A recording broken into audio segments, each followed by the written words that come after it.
partakarvoissa ollaan kuule kiinni ja lujaa. Juu, sen on korvakarvakin alla. Ainakin puolet ohentunut, kun... Muksut ottanut kiinni. Juu.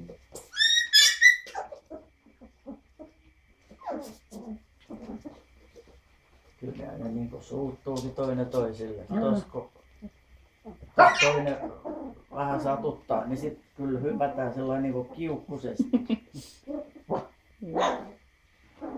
Tuo poika on muuten ollut aina, sillä kaikista aikaisemmin nousi korvat pystyyn. Sillä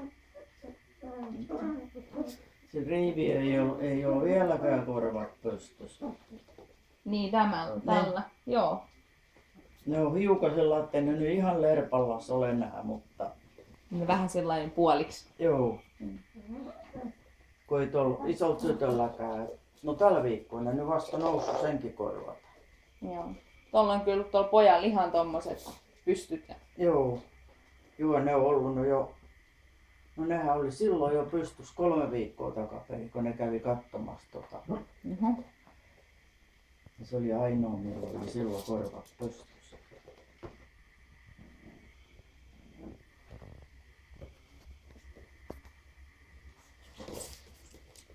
Se oli hyvän näköinen se meidän eka papilloni, niin se oli niinku, sillä oli ihan siis